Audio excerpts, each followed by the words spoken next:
Tá começando agora sim. Tá, me avisa aí quando Começou. começar aqui. Bem, Tá. boa tarde, bom dia, pessoal. Sou o professor Francisco Aranta. Vamos prosseguir hoje aqui com o projeto OBM. Projeto esse que surgiu graças ao projeto olímpico do campus do IFRN, Campus João Câmara, a partir de uma necessidade clara de aprofundamento, né? A gente deseja, esse ano, novamente, participar da OBM mais uma vez, só que esse ano a gente deseja participar tendo um desempenho um pouco melhor do que o do ano passado, que não foi nada bom, né? E aí o resultado ruim serve como motivação. E dando aula estarei eu, né? E o professor Félix, um ex-parceiro do IFRN João Câmara, que hoje está no Rio Grande do Sul, em Frederico Westphalen, no IF Farroupilha, não, IF, Isso mesmo, Farroupilha. isso, IF Farroupilha. E vamos para a aula de número 4. A primeira aula fui eu que dei, a segunda e a terceira foram Félix, e a quarta de hoje novamente será Félix, que está encerrando um mesmo assunto, que precisou, né, haver uma continuidade em aulas seguintes. E no próximo dia 17, está confirmado o professor Jefferson, do IF de Ceará Mirim, que vai falar sobre teoria de números, tá? Então, a aula do dia 17 já está confirmada. Essa aula deveria ter acontecido na quinzena anterior, né? Mas eu tive um problema de viagem, né, para o MIF, e eu tive dificuldade de abrir a aula e poder acompanhar a aula com o professor Jefferson. Então, por causa disso, adiamos a aula dele. Então, hoje, Félix termina a sua aula e que vai tentar dar noções básicas de sequências e séries, e com o objetivo de tentar mostrar que o número de Euler está limitado pelos números inteiros 2 e 3. Então, Félix, mais uma vez te agradeço e vou passar a bola para você, beleza? Certo. Então, vamos lá. Só vamos dar uma relembrada, então, gente. Na última aula, o que a gente conversou, o último tema era sobre sequências convergentes serem limitadas, né? O último resultado das últimas aulas era o seguinte: se eu tenho uma sequência AN, né, de números reais, então, né, e a n converge, na verdade, né? Esse é o resultado. Se eu tenho uma sequência e a sequência n converge para um valor L, então eu conseguia mostrar que a sequência AN ela era limitada, né? E o limite dessa sequência, né, a gente construiu um conjunto, né, porque a partir de um N0, né, todo mundo estava dentro de um raio epsilon, né? Então a gente tinha basicamente o conjunto assim, né? O A0 em módulo, né? O A1 em módulo até um certo AN0, e a partir desse AN0 todo mundo estava dentro de uma distância L menos epsilon, L mais epsilon, né? E esses eram os limites, né? Eu lembro que se a gente for pegar, por exemplo, aqui como a sequência converge, existe esse valor L, né? E a partir de um dado N0, todos os números da sequência estão entre L mais epsilon e L menos epsilon. Tá? Então, como é que a gente mostrava que a sequência era limitada? A ideia geométrica: a gente vem aqui pela sequência, o primeiro, o segundo, o terceiro termo, e assim sucessivamente, e a partir de um N0, todo mundo caía aqui dentro. Então, por que ela era limitada? Porque ela ia estar entre o A0 e, no caso aqui, o A2, né? Mas ela poderia ser uma sequência também assim, né? Sei lá, A0, A1, e aí tentando se aproximar de um valor L, e daí até um certo valor todo mundo caía aqui, L menos epsilon e L mais epsilon. Então essa sequência aqui seria limitada entre o A0 e o L mais epsilon. A gente sempre consegue pegar os limitantes dentro desse conjunto aqui. Tá? A gente conseguiu provar isso, que esse era o conjunto que gerava um mínimo e o máximo, os limites, né, dessa sequência. Esse foi o último resultado que a gente tinha visto. nas aulas anteriores, e a gente viu também que esse resultado ele é uma implicação, né? Então, se isso aqui acontece, a ele ser uma sequência convergente, então eu tenho consequência, a sequência ser limitada. E não vale a volta. Ou seja, esse teorema aqui não vale. Qual é o teorema? A n é limitada. Então, a n é convergente. Essa seria o que a gente chama de recíproca. Porque o teorema que a gente tem a sequência limitada implica, desculpa, a sequência convergir implica ser limitada. E essa implicação é dada por essa explicação aqui embaixo. Agora, a sequência ser limitada não implica ela ser convergente. Por quê?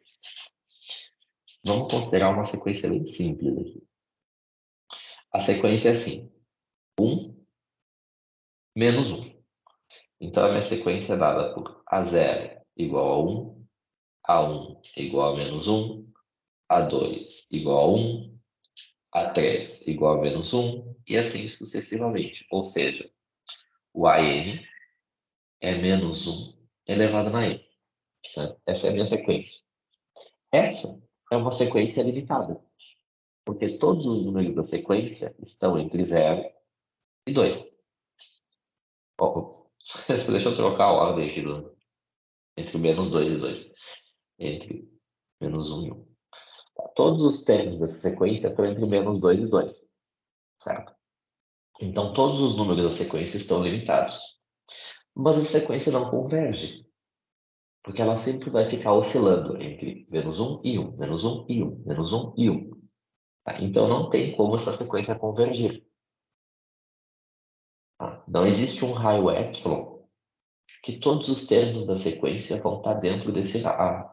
A partir do dado n0, todos os termos da sequência vão estar dentro desse raio. Né? Para raios pequenos, não existe um n0. Até para raios grandes existe, a gente já tinha comentado sobre isso. Mas para raios pequenos não tem. Né? Ele vai acabar escapando para o outro lado, para o 1 ou para o menos 1. Então essa sequência aqui não converge. Então esse é um exemplo clássico de que a sequência pode ser limitada e pode não convergir. Então não vale o que a gente chama de a recíproca do teorema. Ok? Mas daí a gente pode fazer a pergunta. E é muito comum em matemática a gente fazer a seguinte pergunta. Ok, isso aqui não funciona. Mas será que se eu adicionar mais alguma condição, isso passa a funcionar? Que é o que em matemática a gente chama de um resultado um pouco mais fraco. Porque o que são os resultados fortes? Esse aqui de cima, por exemplo, é um resultado forte. Porque ele vale para qualquer sequência que converge. Tá? Pense assim, o resultado que seria mais forte do que esse seria provar que todas as sequências são limitadas. Esse seria o resultado mais forte, usando esse aqui de cima, né? Bom, mas nem todas as sequências são limitadas. A gente já viu que existe a sequência 1, 2, 3, 4, 5, 6, 7, 8, 9, 10 e assim sucessivamente. Que não é uma sequência limitada. Bom, então a gente vai enfraquecer esse resultado. O que é enfraquecer? É colocar mais condições para que eu consiga provar que essa sequência é limitada. Qual é a condição que foi adicionada? Bom, foi adicionada sequência convergir. Então se a sequência convergir, eu consigo provar que é limitado, beleza. Então já é um resultado mais fraco.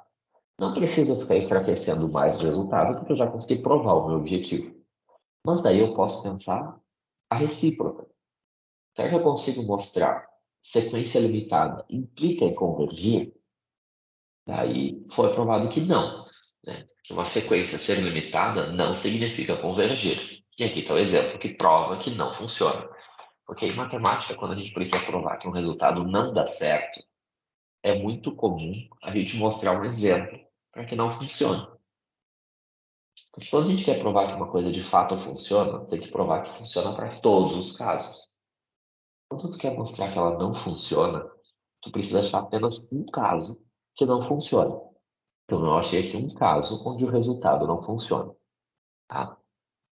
Bom, mas a gente pode fazer a seguinte pergunta. Será que existe mais algumas condições para eu colocar aqui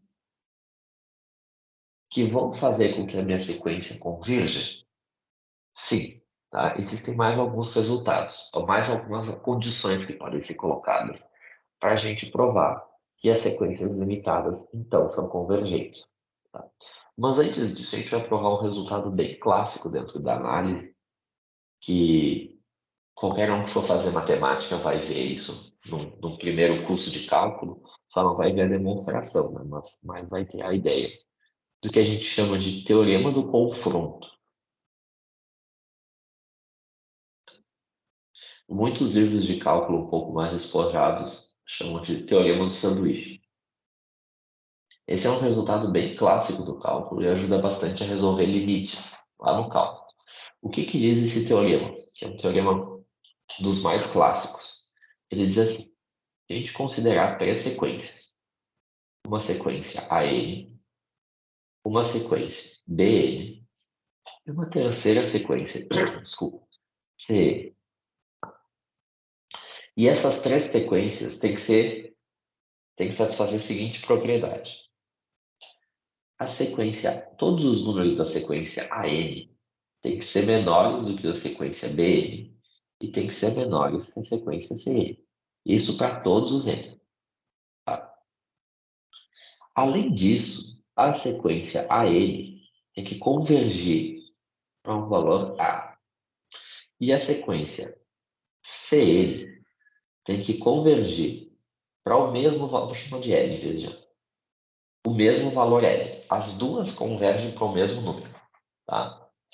Então, eu consigo garantir que a sequência do meio também converge para esse valor L. É mais ou menos que se eu estivesse na seguinte situação. Tá? Eu tenho aqui, por baixo, uma sequência de números AN, tá? Que vai convergir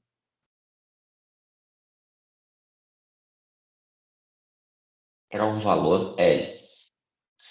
Eu tenho, por cima, uma sequência de números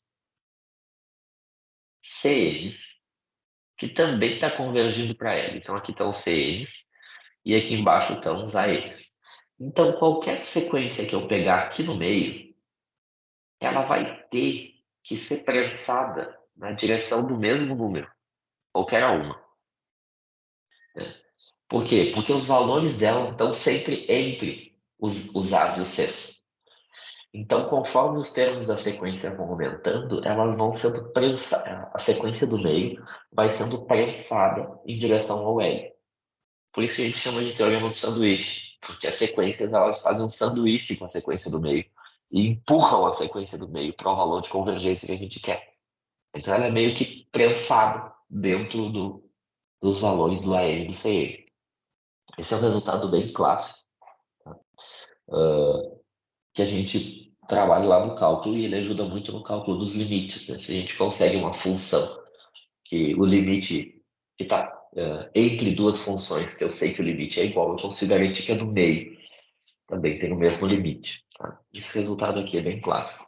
A gente vai fazer, e acho que a ideia da demonstração é mais ou menos essa aqui. Né? Dá para ver mais ou menos a ideia, mas a gente vai construir, porque é só uma questão de reorganizar os argumentos que a gente tem. Tá? Eu acho que a aula de hoje vai ser bem tranquila e não vai ser muito demorada, porque falta bem pouco para a gente chegar no resultado. Mas eu também achava que dava para fazer tudo em uma aula e acabei descobrindo que preciso de três. Então, a minha noção de espaço-tempo assim, é um pouco diferente da maioria. Então, vamos lá. Como é que eu mostro que isso acontece? Que eu consigo garantir, então. Para eu conseguir garantir que a sequência B converge para um valor L, o que eu tenho que mostrar? Lembrando, eu tenho que mostrar que para todo N, para qualquer epsilon, desculpa, maior que zero, se eu pegar N's maiores do que N zero, então a distância entre a N e L tem que ser menor do que um epsilon. Né? Para todo epsilon existe, né? Vou botar aqui para todo epsilon maior que zero, existe um N0 pertencente aos naturais, tal que, se isso acontece, então aquilo acontece. Então eu tenho que mostrar isso, eu tenho que mostrar que existe esse N0, tenho que mostrar que esse N0 satisfaz aquela condição ali, se eu pegar qualquer termo da sequência maior do que o termo A N0, a distância entre ele e o L, que é o valor de convergência, vai ser menor do que epsilon. Tá?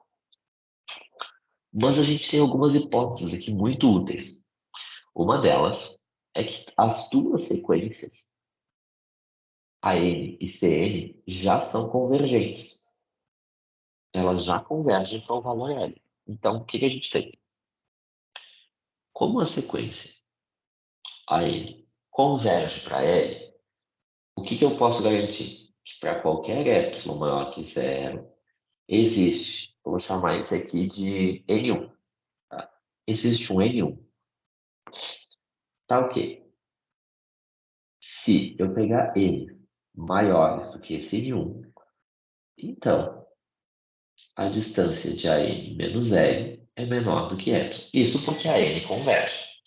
Mas eu também sei que a CN converge para o mesmo L. Então, para todo epsilon maior que zero, vai existir, agora não precisa ser o mesmo N1, porque elas são sequências diferentes. Tá? Mas também vai existir um outro N, que eu vou chamar de N2, que acontece a mesma coisa. Se eu pegar N's maiores do que o N2, então a distância do CN até o L também é menor do que o epsilon. Isso é pela hipótese, as duas convergem. Tá? O que eu vou fazer agora para encontrar esse carinha aqui, que é o N0 da sequência BN? Porque agora eu tenho que encontrar o valor da sequência BN. Quem é que vai ser esse N0? É simples. Como eu já tenho esses dois, e a minha sequência está prensada entre o AN e o CN, quer dizer que, a partir de um primeiro número, a AN converge. Então, a partir de um certo número, os termos da AN, tá, eles vão começar a empurrar. A partir de um outro número, os da CN vão começar a empurrar. Então, eu pego o maior dos dois. Porque se a partir deste termo da sequência a CN empurra e o outro é de um termo antes, com certeza deste termo aqui, que é o mesmo N, as duas vão empurrar, porque o N está mais adiante. E a N, por exemplo, vem empurrando desde antes. Tá? Então, o que a gente vai considerar como da BN para ela ser convergente? A gente vai considerar, então, tome um N0 igual a quê? Ao máximo entre o N1 e o N2. Esse vai ser o N0 que eu vou escolher. A partir deste termo N0, eu consigo garantir que as BN vão convergir. Por quê? Porque para todo epsilon maior que zero, eu tenho o seguinte. L menos epsilon, certo? É menor do que os ANs. Por quê? Né? Porque como esse N0 é o maior entre o N1 e o N2, como eu expliquei, a AN vai convergir a partir desse N0. Então, o que significa? O que significa isso aqui? Não sei se vocês lembram, mas dizer isso aqui era a mesma coisa que dizer que o AN estava entre L menos epsilon e L mais epsilon. Então, eu posso dizer o quê? Que o AN é maior do que L menos epsilon. Só que, por hipótese, lá em cima, o AN é menor ou igual aos BNs. Tá? Então, eu vou fazer o quê? Eu vou dizer que o meu AN aqui é menor ou igual do que o BN. Só que, novamente, lá pelo lado de cima, o meu BN, ele também é menor ou igual do que o CN. Então, ele é menor ou igual do que o CN. E pelo fato do CN convergir e o N0 ser o maior entre o N1 e o N2, eu consigo que a sequência CN já está se aproximando de L. Então, eu consigo o quê? Que CN já está entre L menos epsilon e L mais epsilon. E agora eu vou usar essa parte aqui. Então, CN é menor do que L mais epsilon. Essa desigualdade aqui, ela está me tendo como consequência o quê? Que o BN é menor do que o L mais epsilon, menor do que o L menos epsilon. Porque L menos epsilon é menor do que a N, que é menor do que BN. Então, consequentemente, por transitividade, este é maior do que o da ponta. E, por outro lado, o CN é menor do que o L mais epsilon. E o BN é menor do que o CN. Então, como consequência da transitividade, o BN também é menor do que o L mais epsilon. Então, o BN está entre L menos epsilon e L mais epsilon. Ou seja, a distância entre BN e L é menor do que epsilon. Está provado o que eu queria mostrar. Que eu consigo um N0. Quem é o meu N0? É esse aqui. Que a partir desse N0, se eu pegar N's maiores do que N0, todo mundo vai estar ali dentro. Tá? Desse L menos epsilon, L mais epsilon. Troquei de... Se vocês tiverem alguma dúvida, é só perguntar. Tá?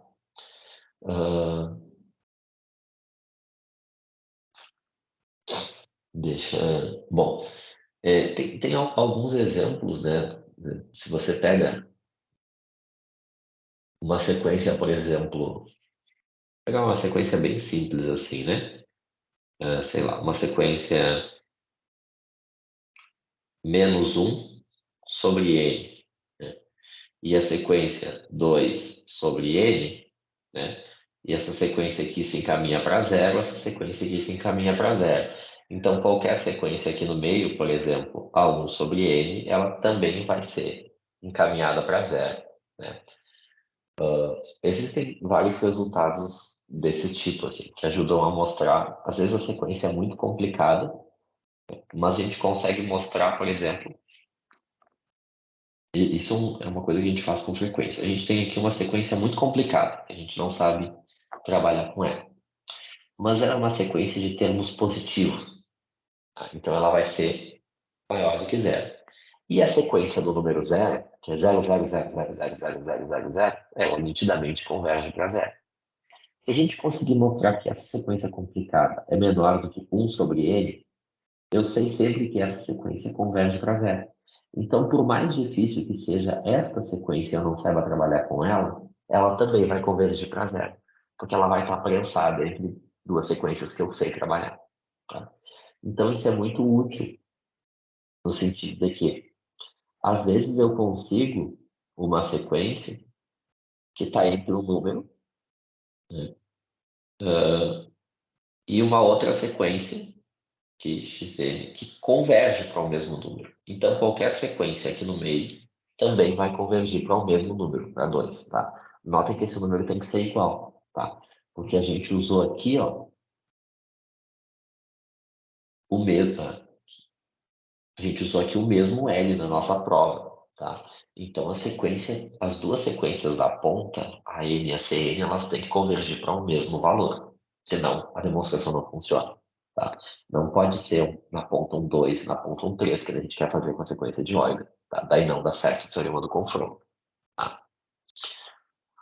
Bom, esse processo de resultado aqui ele é bem importante dentro dessa parte das sequências e do cálculo como um todo. Estamos quase chegando lá no nosso objetivo. Mas antes, a gente precisa provar uma coisa que não tem muito a ver com o que a gente está falando, que é o seguinte. A gente precisa fazer uma demonstração por indução. Não sei se vocês já viram alguma vez uma demonstração por indução. Parenta, sabe me dizer isso? Ó, nós já fizemos uma aula de Djaí sobre indução, né? Aí Sim, tem sim. que perguntar individualmente. Eu acho que Anne não deve conhecer indução. Gabriel e Vitor Júlio conhecem, né? Sim, eu conheço indução. Pronto. Sim, sim. Pronto, Então, só a Anne que ainda não sabe claramente o que é indução, eu acho, né? eu vou fazer uma breve explicação para a Anne, então, como é que funciona o método da prova por indução. A gente chama do método dos dominós, né? O que acontece? O método de indução é assim. Você tem uma sequência de coisas que tá acontecendo, que você quer mostrar que acontece. Então, pensa numa sequência de dominós, né? Se você empurrar a primeira pecinha do dominó e ela cair, né, a segunda vai cair, a terceira vai cair, a quarta vai cair, a quinta vai cair, e infinitamente as pecinhas do dominó, umas vão derrubando as outras. E você precisa garantir o quê? Que se a pecinha anterior caiu, a próxima pecinha também vai cair. Se você conseguir garantir isso, todas as pecinhas vão cair. Se a anterior caiu, a próxima vai cair também. Isso gera um método matemático que a gente chama de método de indução. O que é o método de indução? A gente quer provar alguma coisa que vale para uma quantidade de números naturais infinitas, ou um subconjunto infinito dos naturais, a gente prova o quê? Que funciona para um primeiro termo, tá? Para um primeiro número, que não precisa ser um, mas um primeiro número. E depois a gente prova que, se funciona para n,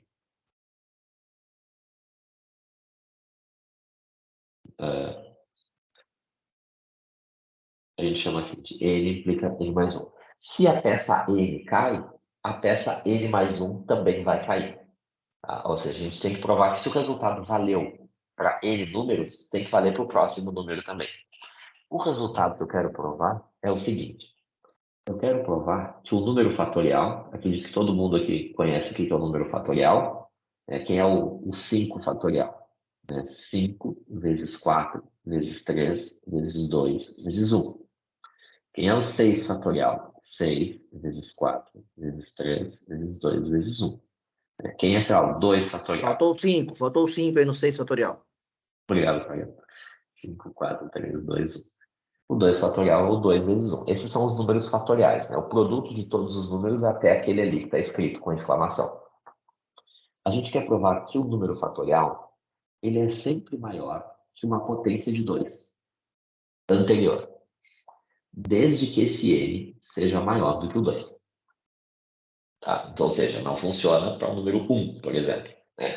Porque 1 fatorial teria que ser maior do que 2 vezes 1 menos 1, que é 2 mais 0, que é 1. E daí ele não é maior, ele é maior ou igual. E a gente também não quer, também não funciona para o número 2, porque 2 fatorial seria 2 na 2 menos 1, na 2, que é 2. E 2 fatorial também é 2. Então, no caso, também não seria maior, seria igual. Mas a partir do 3, 3 fatorial é maior do que 2 na 3 menos 1. 2 na 3 menos 1 é 4. E 3 fatorial é 6. Então, funciona. Para 4 fatorial, seria 2 na 4 menos 1, que é 8. Só que 4 fatorial é 4 vezes 3 vezes 2 vezes 1. Então, já é 24. Então, funciona. Agora, se eu for seguindo 5, 2 na 5 menos 1 é 16. 5 fatorial já é 120. Porque é 5 vezes 4 vezes 3 vezes 2 vezes 1. E assim sucessivamente. Então, nota-se que vai aumentando, certo?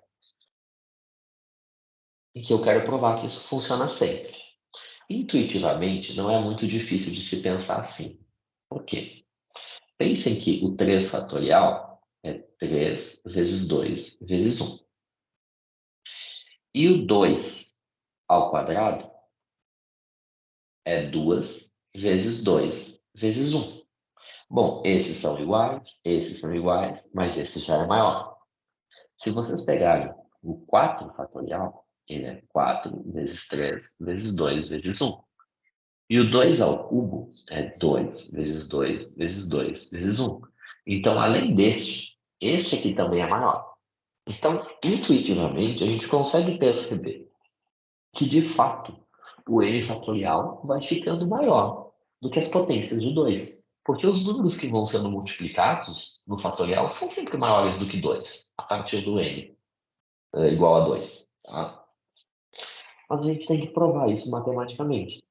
Provar isso matematicamente não significa fazer uma quantidade de contas até o 7, o 8, o 9, o 10 e dizer, funciona até o 10, então funciona. Não, a gente tem que mostrar que isso funciona de uma forma geral.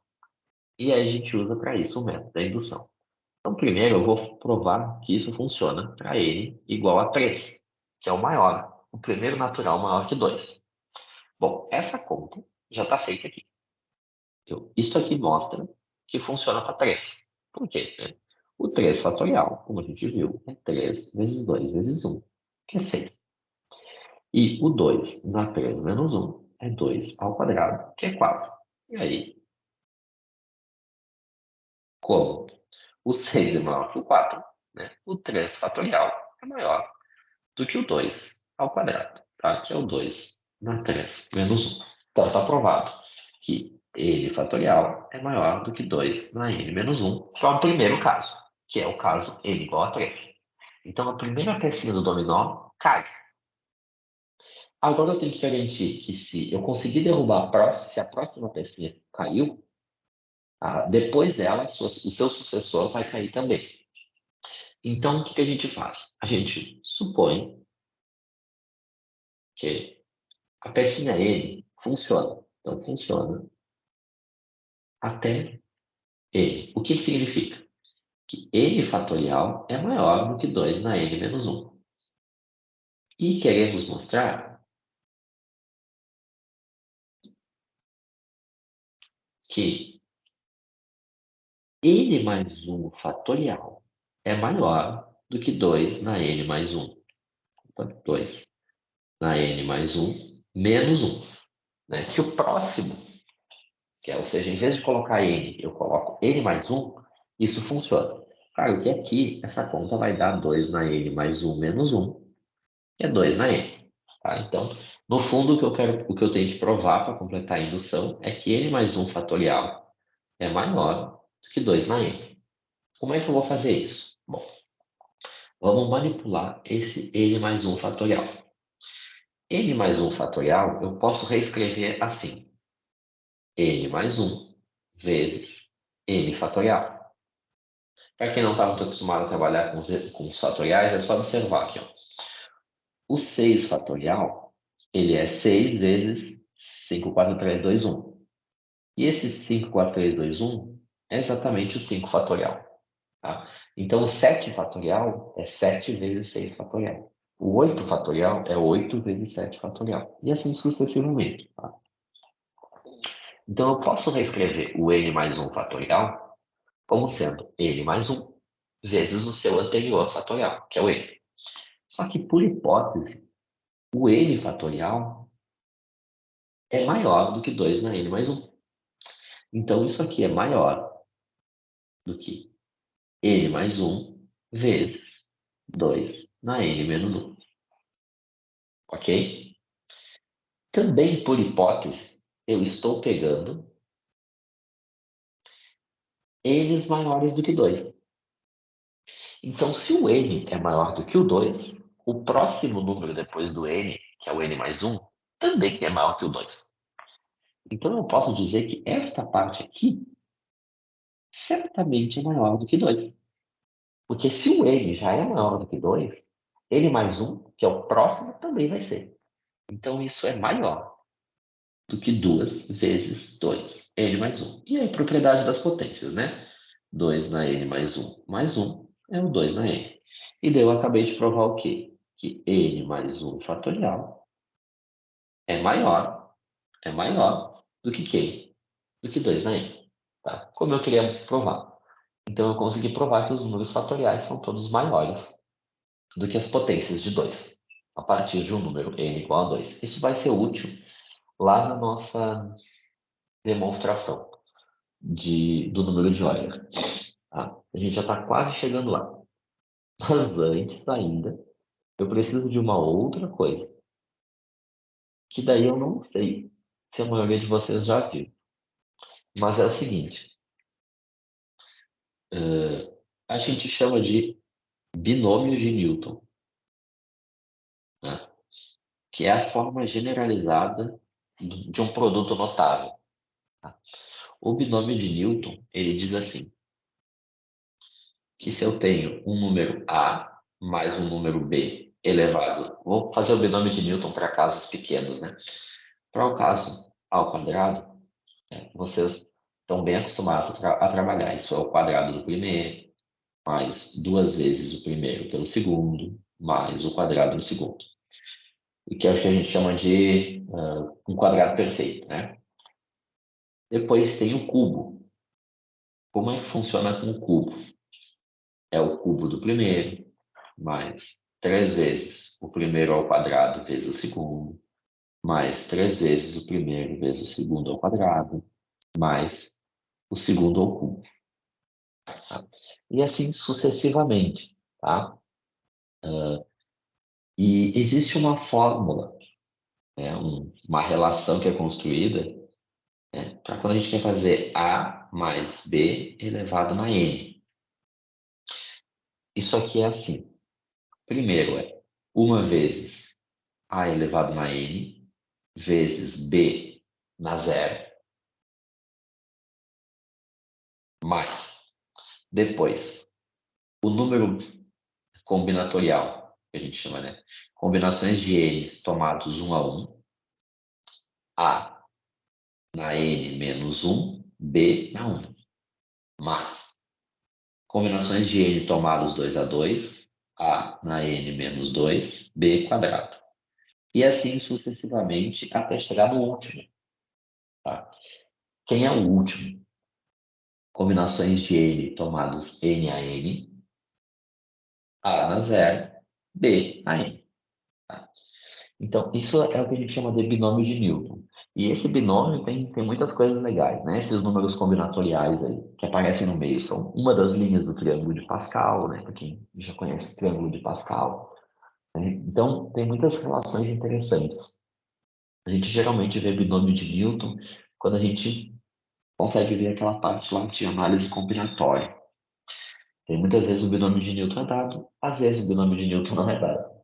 Isso depende do tempo.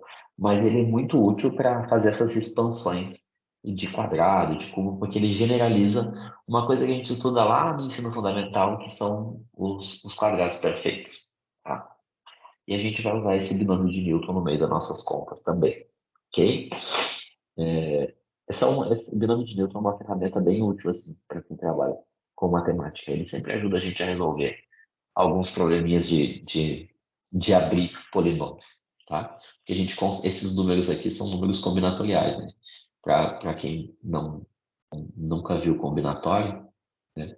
É n, combinações de n tomados 1 a 1 é n fatorial sobre 1 fatorial, n menos 1 fatorial. Tá? De um modo geral, combinações de n tomados k a k é n fatorial, k fatorial, n menos k fatorial. Esses são os que a gente chama de números combinatoriais, tá? Que são gerados a partir de combinações, que é uma classe de problemas lá da combinatória. Então, bom, voltemos então lá para a nossa situação. A gente tinha assim, a gente quer colocar uma condição que eu diga assim, bom, essa condição e a minha sequência AN é limitada, então ela converge, tá? Que a gente encerra essa parte de sequências limitadas. O que é esse a mais? Tá? Esse a mais é um conceito bem simples, que é o que a gente chama de monótono. Vocês talvez já tenham ouvido falar nisso. Não com a palavra monótona. Opa. Mas com certeza vocês já ouviram lá nas aulas sobre funções a seguinte palavra: função crescente, função decrescente, função não crescente, função não decrescente. O que é uma função ser crescente?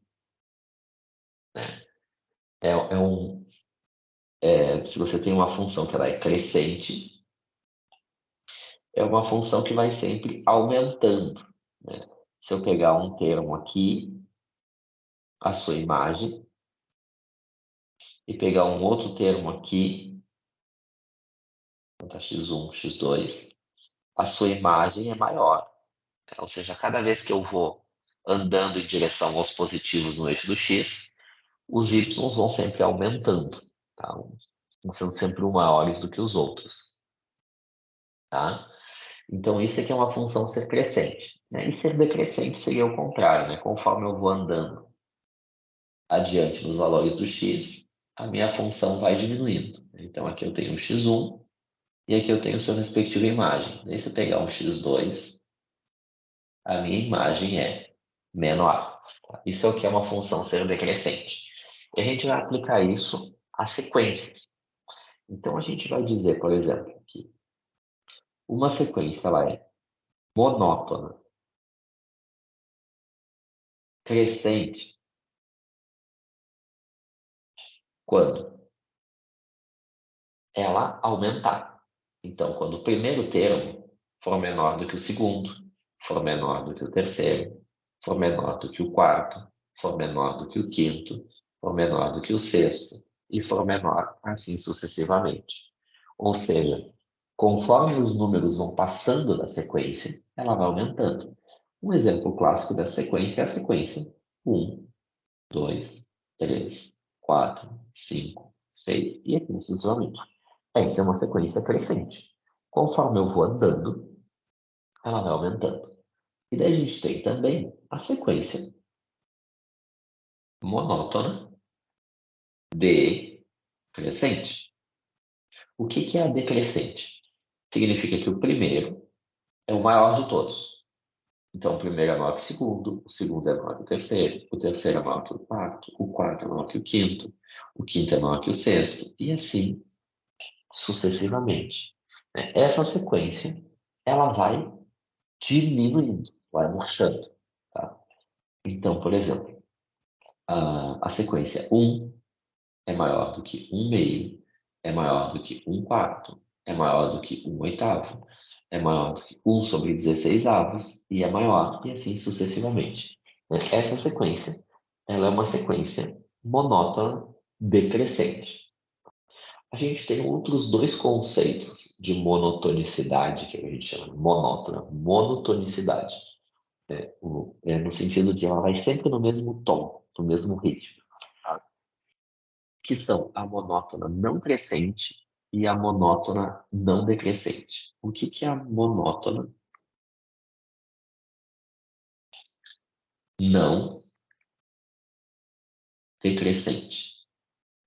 É uma sequência que cresce, mas ela pode ser igual. Então, a não decrescente é A1 menor ou igual do que o A2, menor ou igual do que A3, menor ou igual do que A4, menor ou igual do que A5, menor ou igual. Tá? Não quer dizer que ela cresce, porque ela não vai só aumentando, ela pode ir ficando igual, mas ela não decresce. Por exemplo, a sequência assim: 1, 1, 2, 2, 3, 3, 4, 5, 6 e assim sucessivamente. Essa é uma sequência monótona que vai aumentando. Só que ela não é crescente, porque ela tem alguns termos que são iguais. O 1, o primeiro e o segundo são iguais, o terceiro e o quarto são iguais, o quinto e o sexto são iguais, tá? Mas ela também não decresce, porque ela vai aumentando. Ela dá umas estabilizadas, mas ela segue aumentando. Então não tem como a gente dizer que ela cresce. Então a gente diz que ela não decresce. E aí depois a gente tem, obviamente, a monótona não crescente, tá? Que daí é a mesma coisa, só que no sentido de diminuir o tamanho. Então eu tenho que o A1 é menor ou igual do que o A2, menor ou igual do que o A3, menor ou igual, e assim sucessivamente. Tá? Ela vai diminuindo, mas ela pode dar umas estabilizadas. Né? Daí poderia ser, por exemplo, 1, 1, 1, 1 meio, 1 meio, 1 meio, 1 meio, e assim sucessivamente. Tá? Vou botar aqui 1 quarto. Tá? Ela vai diminuindo, mas tem algumas partes que são fixas, tá? Não alteram, não variam, na verdade, tá? Isso é o que a gente chama de monótona. Crescente, não decrescente, decrescente, não decrescente. Isso é o que vai faltar para sequências limitadas convergirem. Então, o resultado que a gente tem é o seguinte. Se eu tenho uma sequência AN que é limitada e monótona, então ela converge. E daí pode ser qualquer uma das monotonicidades. Pode ser crescente, pode ser decrescente, pode ser não decrescente, pode ser não crescente. Qualquer uma. Por isso que a gente coloca esse nome, monótona, alguma coisa, tá? Porque qualquer uma dessas monótonas, se ela for limitada, ela vai convergir. É isso que faltava para todas as sequências limitadas convergirem. Faltava a monotonicidade. Lembrem que aquele exemplo que eu dei, 1 menos 1, 1 menos 1, 1 menos 1, ela não era monotônica, ela era alternada. Ela ia oscilando entre um positivo e um negativo, um positivo e um negativo. Então ela nem sempre só aumentava e nem sempre só diminuía. Ela ficava alternando entre aumentar e diminuir. Desculpa, aumentar e diminuir, aumentar e diminuir. E daí ela não convergia. Se eu conseguir garantir que ela sempre vai aumentar, mesmo que de vez em quando ela dê umas paradas, ou que ela sempre vai diminuir, mesmo que de vez em quando ela dê umas paradas, eu consigo garantir que ela vai convergir. Tá? Essa demonstração aqui, ela pode ser feita se a gente adaptar, tá? Para qualquer uma das 4 monotonicidades. Seja ela não decrescente, não crescente, tanana, não faz diferença nenhuma, tá? Então eu vou considerar o seguinte, eu vou considerar,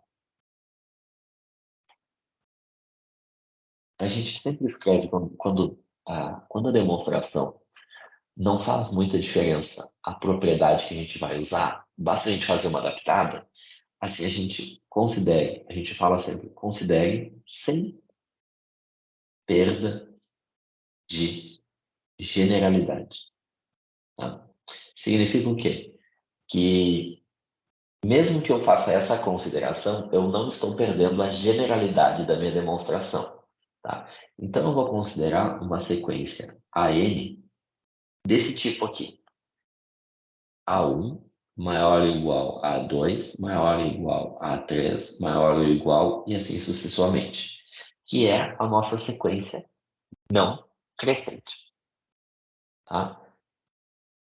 Então, eu vou pegar sequências desse tipo, que o primeiro termo é maior que o segundo, que é maior que o terceiro, que é maior que... e assim sucessivamente. Tá?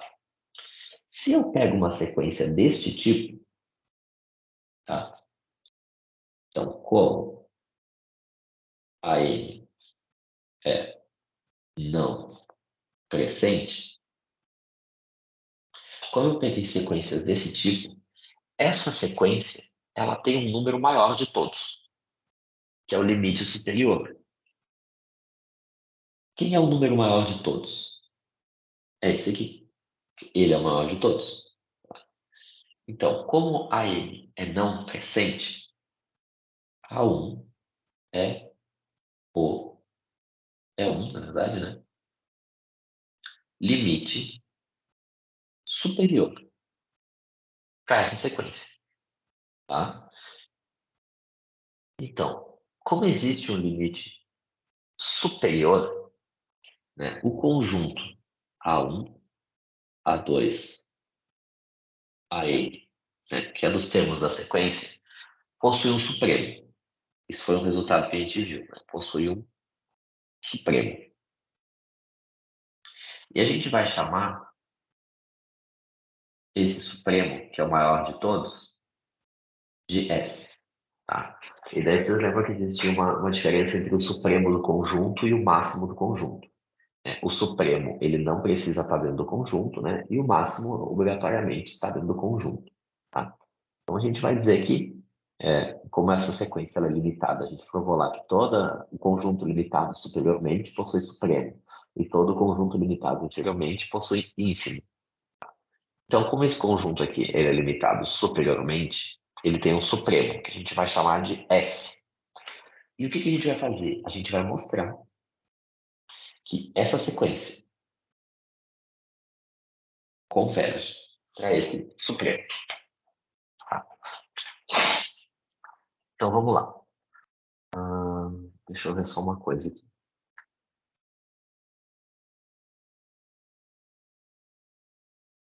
Tá. Então, vamos lá. O que a gente tem que mostrar?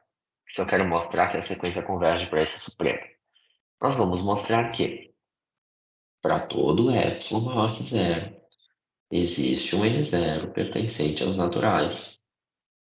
Tá ok? Se os n's forem maiores do que esse n0, então a distância dos termos da sequência até esse supremo são menores do que epsilon. Tá? Eles vão diminuir.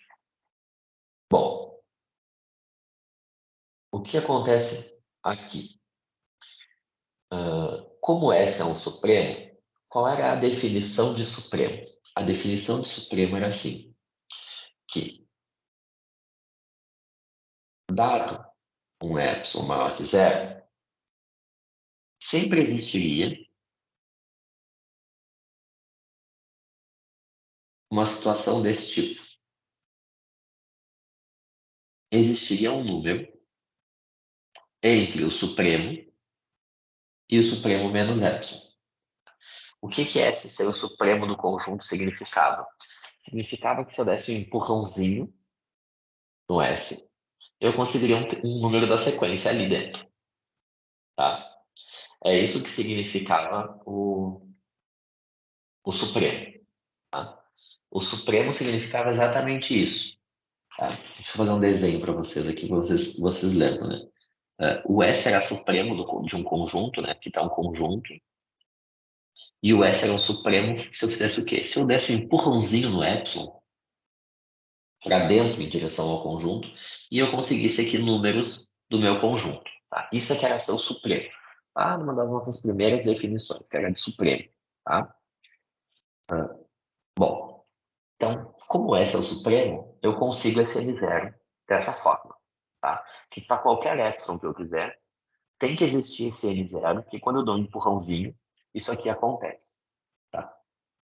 Supremo vai estar aqui, porque o supremo eventualmente pode estar ou não no conjunto. Tá? Então pode ser maior ou igual. Só que como a minha sequência AN é monótona,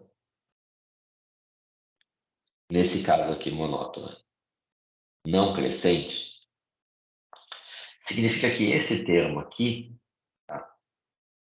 ele vai ter alguém ali na volta dele. Eles vão seguir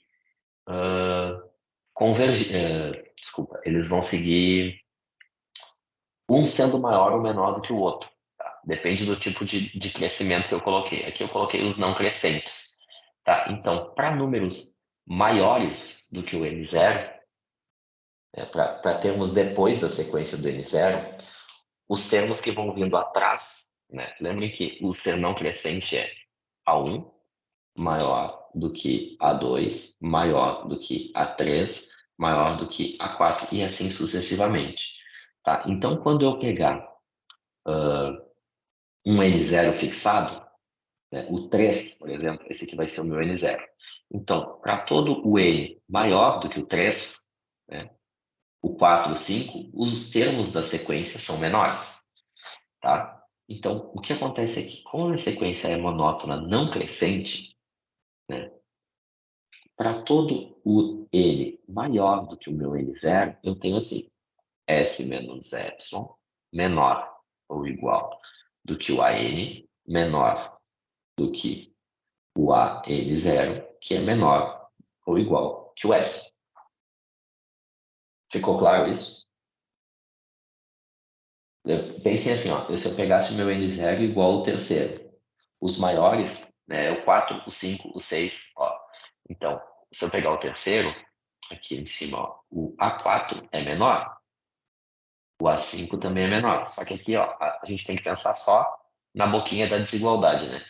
A boquinha do maior e a pontinha tá virada para o menor. Tá? Então, eu estou respeitando essa situação, né? Os próximos são sempre menores. E o que acontece aqui? O S, tá? Ele é menor do que S mais epsilon. Porque se eu estou somando uma quantidade epsilon e essa quantidade epsilon é positiva, né? Então, quer dizer o quê? Que esse S é menor do que S mais epsilon. Então, eu consegui prensar. É menor. Eu consegui prensar o meu AN entre S mais epsilon e S menos epsilon, usando a monotonicidade. Então, o AN é menor do que S mais epsilon, S menos epsilon. Ou seja, a distância de AN menos S é menor do que epsilon. Ou seja, eu consegui convergir para esse supremo. Tá? Então, essa é a demonstração de que se a sequência for monótona, eu consigo ir enfiando os outros termos da sequência ali, porque um é sempre menor ou igual, menor ou igual, menor ou igual, menor ou igual. E funciona a mesma coisa para se for maior ou igual. Só que em vez de pegar o supremo, a gente pega o outro lado, o ínfimo. Tá? E aí a coisa funciona do mesmo jeito. Tá? Esse também é um resultado bem clássico da análise. Tá? E é com esse resultado que a gente vai conseguir provar que a sequência que converge para o número de Euler está entre 2 e 3. Tá? O que a gente vai considerar agora? Esse vai ser o nosso exemplo e o último momento da aula. Então, o exemplo desse teorema é o seguinte. A gente vai definir a seguinte sequência.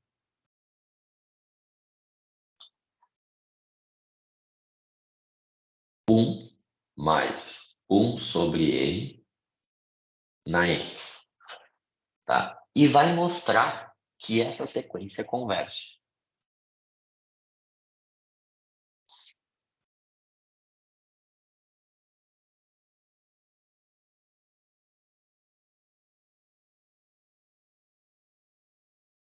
Tá?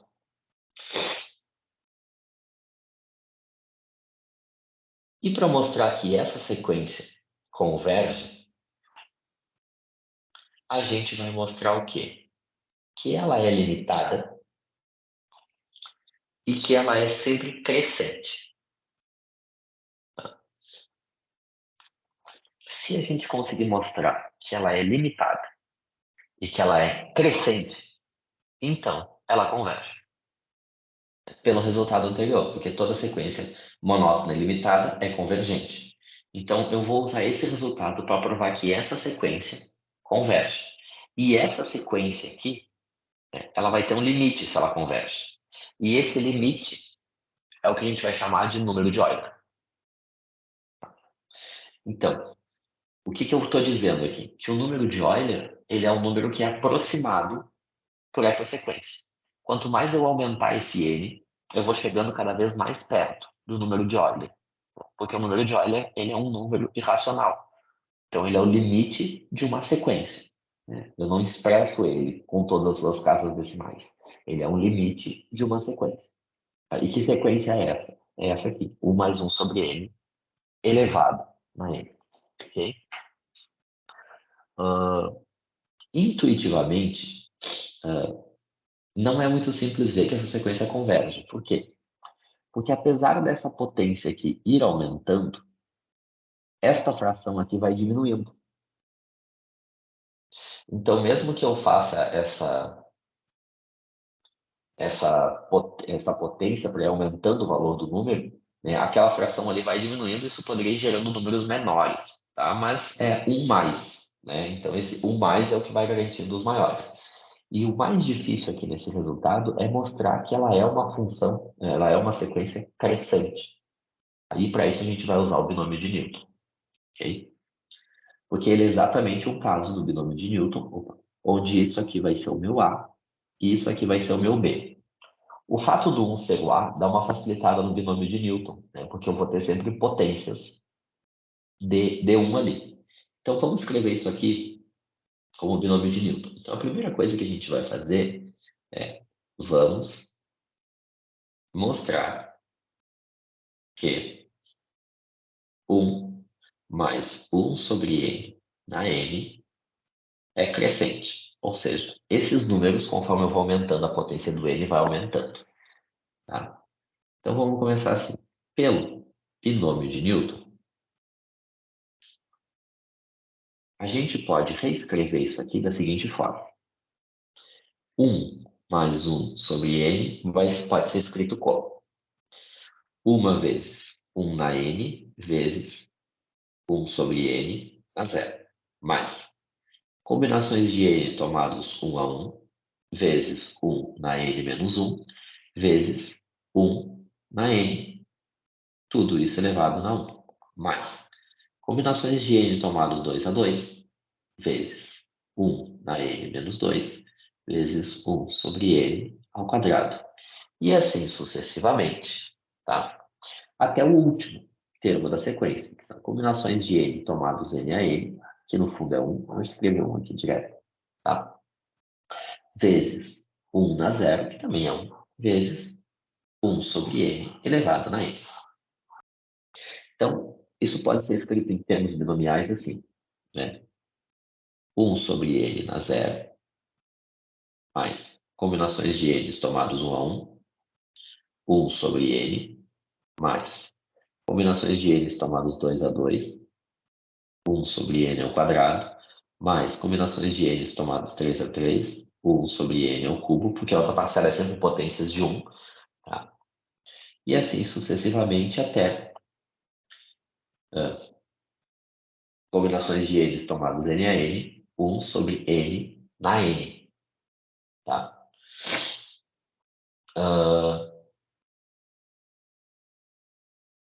Bom, e é isso, tá? E aqui a gente pode escrever, combinações de n tomadas 0 a 0, tá? Que é a mesma coisa do que 1. Ou seja, eu posso escrever esse número como uma soma. Que soma é essa? Uma soma para o R começando em 0 e terminando em N. Quem é que vai ser o meu R? Esse aqui, ó.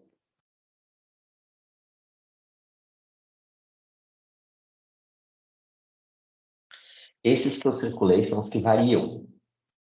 O resto tudo é fixo, essa soma. Então vai ser uma soma para o R que varia. Então vai ser combinações de N tomados R a R, 1 sobre N elevado a R. Então eu vou fazer essa soma. Tá? Só que essa soma, o primeiro termo, que é esse aqui, ele é 1. Né? Porque é combinações de N tomado 0 a 0, que é 1, vezes 1 sobre N elevado a 0, que também é 1. Então eu posso escrever isso de uma forma um pouco mais eficiente, assim. 1 mais uma soma para R agora começando em 1 e não mais em 0, né? Porque o termo 0 ali é 1, indo até o N de combinações de N R a R, 1 sobre N na R. É só uma forma de reescrever isso. Eu posso tirar o primeiro termo para fora, porque o primeiro termo é 1. Como é que eu posso escrever esse número combinatorial ali em cima? Fica 1 mais a soma para R igual a 0 até N. Esse número combinatorial aqui, deixa eu marcar. Esse número combinatorial aqui, ele é o quê? Sempre esqueço de trocar caneta. Ele é N fatorial, R fatorial, N menos R fatorial. Esse é o número combinatorial. Tá? Vezes 1 sobre N elevado a R. Então, o que acontece aqui nessa situação? Nessa situação acontece o seguinte. O R, ele são números pequenos. Tá? Desculpa, aqui não é no 0, não. Começa no 1, depois 2, depois 3, depois 4 e assim sucessivamente. Então, este número aqui de baixo, ele é sempre menor do que o de cima. Então, eu poderia meio que simplificar esses fatoriais, dar as propriedades dos fatoriais. Então, isso aqui seria assim, 1 mais, tá? Começando em R igual a 1 até N, de n vezes n menos 1 vezes n menos 2 vezes n menos 3 vezes, isso aí vai indo até um número antes do r. Então, até n menos r menos 1. Porque quando chegar no r, eu vou ter n menos r. E daí, continua n menos r fatorial, que eu vou simplificar com o de baixo. E aí, simplifica todo mundo. Então, em cima vão aparecer sempre os números até um antes do r. Vou fazer com o número para vocês entenderem. Eu quero simplificar o meu r, digamos que seja 3. E o meu n seja 6. Então, eu tenho em cima 6 fatorial. E embaixo, eu tenho 6 menos 3 fatorial, que é 3. Então, em cima vai aparecer assim, ó, 6, 5, 4, 3, 2, 1. Embaixo vai aparecer 3, 2 e 1. Essas duas partes se simplificam. E em cima fica 6 vezes 5 vezes 4. É um produto de todos os números até o 4, que é o quê? Um número antes do R, digamos assim. Eu subtraí um número antes do R, tá? Que é o subtrair o 2, que é o número antes do R do 6. 6 menos 2, 4. Tá? Então fica n menos r menos 1. E daí eu consigo simplificar aquele fatorial de baixo, e na parte de baixo fica só o r fatorial. Tá? E daí aqui vai, claro, vezes 1 sobre n na r.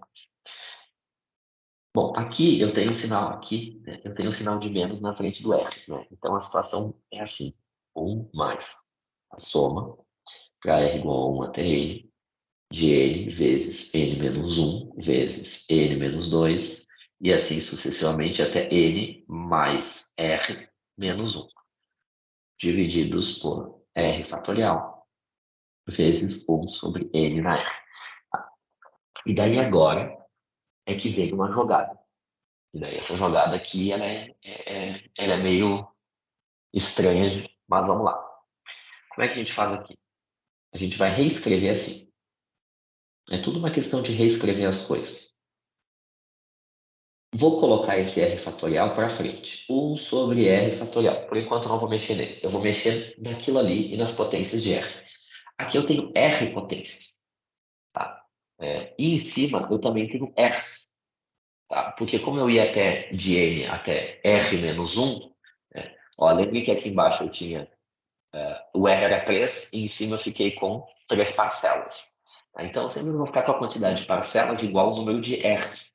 Então, para cada um desses números aqui em cima, eu tenho um n, uma potência de n. Então, eu posso reescrever isso aqui assim. N sobre n vezes n menos 1 sobre n vezes n menos 2 sobre n vezes várias multiplicações vezes n mais r menos 1 divididos por n. Porque para cada um dos de cima, eu tenho uma potência de n embaixo. E daí, isso vai me facilitar, porque eu posso reescrever isso da seguinte forma. 1 mais a soma, a r igual a 1 até n, de 1 sobre r fatorial, assim. Aqui simplifica, fica 1. Aqui eu posso separar em duas frações. N sobre n menos 1 sobre n. E essa aqui vai dar 1. E essa eu vou fazer a mesma coisa. N sobre n menos 2 sobre n. E essa aqui dá 1. Vezes n sobre n mais r menos 1 sobre n. E essa aqui fica 1. Ou seja, eu estou tentando simplificar minha sequência para alguma coisa que eu consiga controlar que é crescente ou decrescente. Então eu estou ficando por enquanto com 1 menos 1 sobre n, 1 menos 2 sobre n, 1 menos 3 sobre n, várias multiplicações, 1 menos r menos 1 sobre n. Então eu consegui reescrever ela dessa forma.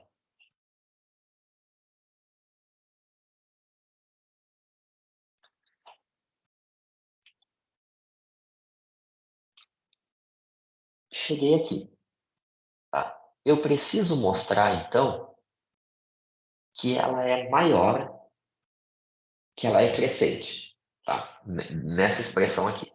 Ou seja, conforme eu vou aumentando o n, o próximo tem que ser maior do que o anterior. Os N's, eles estão todos aqui. O resto não tem N's. Para eu mostrar que uma sequência cresce, eu tenho que mostrar que o AN mais 1 é maior do que o AN. Para eu mostrar isso, eu preciso mostrar que essas partes em amarelo, todas elas aumentam. E daí eu pergunto para vocês, por que todas elas vão aumentar? Porque essa aqui, do R fatorial, não mexe com ele, tá? O que vai... Ela sempre vai aumentar, porque os R's vão aumentando conforme eu vou somando os N's, né? Mas se eu passar por N mais 1, essas parcelas em amarelo é que eu tenho que saber se aumentam ou diminuem. Por que elas vão aumentar? Porque se eu aumentar o denominador, a fração diminui. Só que como eles são negativos, menos 1 sobre N mais 1 é maior do que 1 menos 1 sobre N. Pensem aqui, 1 meio é maior do que 1 terço, certo? Ou seja, menos 1 terço é maior, não, do que menos 1 meio. Isso, do que menos 1 meio. Tá? Então, eu estou tirando quantidades negativas. Ó. Se eu somar um dos dois lados, vou escrever aqui, somei 1 aqui, somei 1 a 1. Como eu somei uma quantidade positiva dos dois lados da minha equação, eu não altero. Então, fica assim, 1 menos 1 sobre n mais 1 é maior do que 1 menos 1 sobre n. Então, eu estou dizendo o que com isso aqui? Que este termo é maior do que o seu anterior, quando tinha n no lugar de n mais 1. Então, quando eu faço essa sequência aqui no n mais 1, este termo aqui, ele aumenta. Este termo, ele aumenta. Este termo, ele aumenta. Todos os termos aumentam. Então, eu consigo garantir que o AN mais 1, de fato, é maior do que o AN. E, portanto, é crescente. Eu preciso fazer toda essa manipulação em termos de binômio para conseguir enxergar que, de fato, vai crescer. Como é que eu mostro que, de fato, cresce? É porque eu sei que as frações diminuem o seu denominador quando eu aumento o denominador. E o que acontece aqui? Eu estou subtraindo uma quantidade cada vez menor. Então, conforme eu ando na sequência, eu vou subtraindo quantidades cada vez menores. Tá? E daí eu vou acabar somando, tendo quantidades maiores, multiplicadas. Tá? As potências vão continuar sendo maiores. Tá? Então, pronto. Isso aqui vai nos mostrar o que a gente precisava. E, de fato, ela cresce. Agora, a gente precisa mostrar que essa sequência ela é limitada. Tá? Então, a gente tem que achar alguém que limita por cima e alguém que limita por baixo, tá? A nossa sequência. E daí a gente vai seguir usando essa forma aqui de cima da sequência, que a gente conseguiu reescrever a nossa sequência. E essa forma aqui é que a gente vai tentar trabalhar com ela. Tá? Como a gente vai mostrar que ela é limitada? Então, segundo passo. Mostrar que a N é limitada. Porque monótona ela já é, ela vai crescendo. Agora nós vamos mostrar que ela é limitada. E eu vou seguir escrevendo essa sequência dessa forma. 1 mais uma soma para R igual a 1 até N, de 1 sobre R fatorial, 1 menos 1 sobre N, vezes 1 menos 2 sobre N, vezes 1 menos 3 sobre N, até 1 menos R menos 1 sobre N. Tá? O que vocês têm que observar primeiro? Que todas essas parcelinhas aqui são menores do que 1. Porque do 1, eu estou tirando uma certa quantidade. Tá? Então, todas essas parcelinhas, elas são menores do que 1. Então, eu posso dizer que a minha sequência AN, ela é menor, tá? Do que o quê? 1 mais a soma de R igual a 1 sobre R fatorial, vezes 1, vezes 1, vezes 1. Porque todas aquelas partes são menores do que 1, em amarelo. Então, se eu trocar todas por 1, a sequência fica menor. Então, ela é menor do que a soma para R igual a 1 de 1R fatorial. Tá? Aqui faltou mais um. Então, a minha sequência, a N, é menor do que isso aqui. Tá? Então, se eu conseguir mostrar que isso aqui é menor do que um número, eu já consigo mostrar que a minha sequência ali ela é limitada por um número. Tá? Por cima, pelo menos. Então, vamos lá. Vamos analisar aquela parte ali que soma. Então, a N ela é menor do que 1 mais aquela soma ali dos fatoriais, até N, né? Ela vai assim. 1 sobre 1 fatorial, mais 1 sobre 2 fatorial, mais 1 sobre 3 fatorial, mais 1 sobre 4 fatorial, mais assim sucessivamente, mais 1 sobre n fatorial. Tá? E assim vai indo, certo? E nós vimos que n fatorial é maior do que 2 na n menos 1. Ou seja, 1 sobre 2 na n menos 1 é maior, desculpa, do que 1 sobre n fatorial. Ali eu só fiz uma multiplicação em x na desigualdade. Ou seja, as potências de 2, quando estão no denominador, são maiores do que quando é o fatorial. Então eu posso dizer que essa sequência ela é menor do que 1, né, mais 1, certo? Mais 1 sobre 2 fatorial é 1 meio, né? Mais 1 sobre, aí a partir do 3, a partir do 2, né? Isso é menor do que 2 na 3 menos 1, mais 1 sobre 2 na 4 menos 1, mais, assim sucessivamente, até 1 sobre 2 na n menos 1. Tá? Isso aqui dá 2. Então, isso é menor do que 2 mais uma soma para k igual a 1 até n de 1 sobre 2k. Potências de 2. Né? Então, eu consegui mostrar que a minha sequência ela é menor do que 2 mais uma soma de 1 sobre 2 na k. Eu só vou reescrever isso assim. Tá? Acredito que todo mundo consegue entender que é a mesma coisa. Tá? Aí eu pergunto para você, o que é isso? Que é essa soma aqui? Uma PG, uma soma de PG. Uma PG, exatamente. É uma progressão geométrica. Tá? Que o primeiro termo da minha PG é 1 meio. E a razão também é 1 meio. Então, lá, a primeira coisa que a gente viu, que eram as PAs e as PGs, a gente vai seguir usando aqui. E essa é uma soma, tá? Que eu consigo mostrar para onde ela converge. Tá?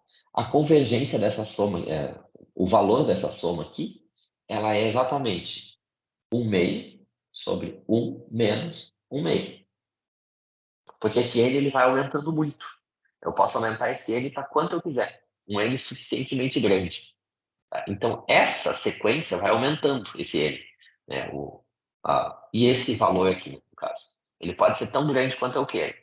Então, isso aqui converge para 1 sobre 1 menos a razão.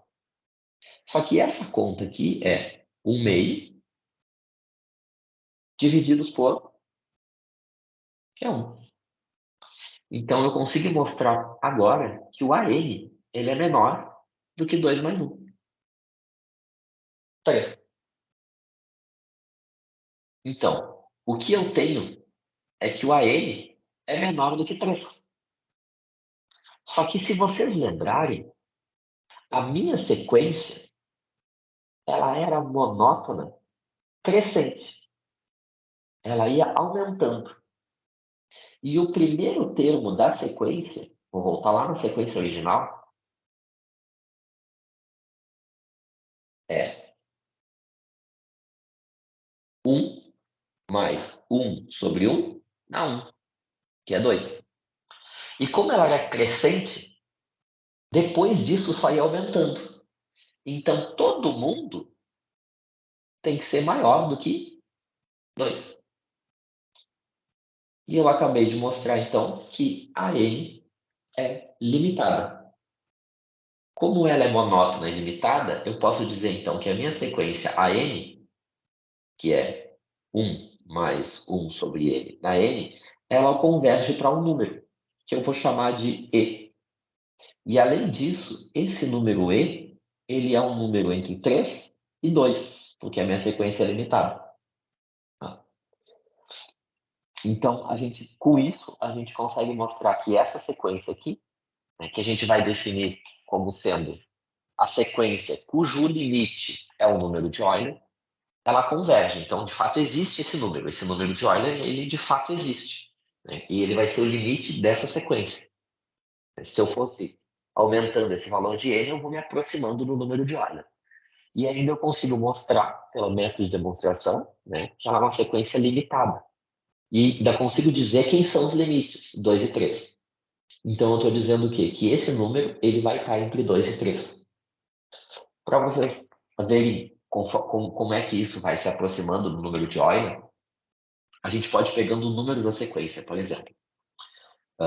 Para n igual a 2, né? Isso vai ser 1 mais 1 meio ao quadrado. Isso é 1,5 ao quadrado. Aí, se vocês pegarem uma calculadora, eu vou abrir a minha aqui. Deixa eu abrir aqui a calculadora. E se vocês fizerem 1,5 ao quadrado, vocês vão ter já uma aproximação para o número de Euler. 2,25. 2,25. Obrigado, Karen. Só que como isso é uma exponencial, só deixa eu botar o número de Euler aqui com algumas casas decimais. Uma quantidade boa de casas. O número de Euler é 2,718281. Vamos pegar n igual a 10. Se eu pegar n igual a 10, eu tenho 1 mais 1 sobre 10 elevado a 10, que é 1,1 elevado a 10. Se vocês fizerem essa conta, 1,1 elevado a 10, vocês vão chegar a 2,59 e mais algumas coisinhas. Então, a convergência ela é uma demorada. Por quê? Porque mesmo que ela seja do tipo potência, né, esse número vai aumentando, esse número aqui vai reduzindo. Então, a convergência não é tão rápida. Se eu pegar n igual a 100, eu vou ter 1 mais 1 sobre 100 na 100. Isso é 1,01 na 100. Se vocês fizerem essa conta, 1,01 elevado na 100, vocês vão ter 2,70 e mais algumas coisas. Então, eu já estou calculando o centésimo termo da sequência, estou me aproximando. Né? Já consegui acertar a primeira casa decimal, mas na segunda ainda estou errando. Então, ela não é uma sequência que a gente diz que converge rapidamente. Ela converge lentamente. Tá? Mas ela converge. Se vocês pegarem o 1000, o milésimo termo da sequência, quem é o A1000? O A1000 é 1 mais 1 sobre 1000 elevado na 1000. Isso é 1,001 elevado na 1000. Se vocês fizerem essa conta na calculadora, 1,001 elevado a 1000, vocês vão ter 2,7169. E assim, mais umas coisinhas. E você já consegue acertar a segunda casa decimal. O erro vai estar na terceira casa decimal. Mas vocês já estão no A1000. A sequência A1, A2, A3, A4, A5, A6, A7, A8, vocês estão lá no A1000. Mas você consegue convergir para o número de Euler. Tá? Em termos numéricos, não é essa sequência que a gente usa, porque quando a gente quer fazer alguma coisa computacionalmente, né, a gente procura sempre sequências que convergem rapidamente. Em poucas interações do computador já vai dando uma boa aproximação. Essa não é uma sequência eficiente, tá? Mas historicamente ela é uma sequência importante, tá? Porque é dela que surge o número de Euler. Usar essa sequência para mostrar que o número de Euler está entre 2 e 3, usa uma série de conhecimentos que também são do ensino médio. Binômio de Newton, números combinatoriais, PAs e PGs. Né? No processo, né, de construir esses limites, a gente usa aqui uma PG, a gente abre com o binômio de Newton, a gente escreve somatório. Então, eu acho que essa é uma demonstração bonita de ser feita. Ela é demorada, né? Quer uma série de conhecimentos de análise, mas a demonstração em si, ela é uma demonstração bonitinha. Assim, ela usa vários conhecimentos que a gente acumula ao longo do ensino médio. Tá? E daí, da minha parte, era isso. Consegui chegar no meu objetivo, finalmente, que era tentar convencer vocês que o número de Euler é entre 2 e 3. Não é só um número que você aperta na calculadora e sai uma resposta. Existe toda uma matemática construída para provar que aquilo funciona de verdade, certo? Ô Félix, Anne botou aqui no chat que com N igual a 1 milhão, você já consegue o acerto já as 5 primeiras casas, tá certo? O número correto. Sim. Aumenta mais uma potência de 10, já consegue as 5 primeiras casas decimais. Isso. Show. Mas é isso, tá? Vocês podem ver as iterações para continuar conseguir. Mas nota que é 1 milhão de iterações, né? Cara, esse não é um cálculo que o computador demora muito para fazer, né? Vocês fazem rapidamente numa calculadora e né, a calculadora calcula em questões de milésimos de segundos, né? Mas se vocês fossem fazer à mão, vocês teriam que estar lá na bilionésima tentativa, né? Até conseguir chegar perto, né? A gente diz que isso não é convergir rapidamente. A gente diz que um número converge rapidamente quando em poucas iterações, poucos cálculos, 5 ou 6, você já consegue chegar a um valor de pelo menos 2, 3 casas decimais. Né? O erro já começa a ficar bem pequeno, daí você converge rapidamente. Nesse aqui não, né? Se você fizer 10 iterações, você não consegue acertar nem a primeira casa decimal. Você precisa fazer mais ou menos umas 100 iterações para conseguir acertar a primeira casa decimal. Então daí já não é uma convergência rápida. Mas você chega, né? Com paciência, você chega lá no número de Euler e vai aproximando ele com uma boa precisão, certo? É isso, Félix, gente. fazer um comentário, né, sobre as suas 3 aulas agora como um todo, né? Queria agradecer muito você, porque mais do que, né, dar aula, você deu uma aula que encaixava exatamente no perfil que eu imaginei. Qual?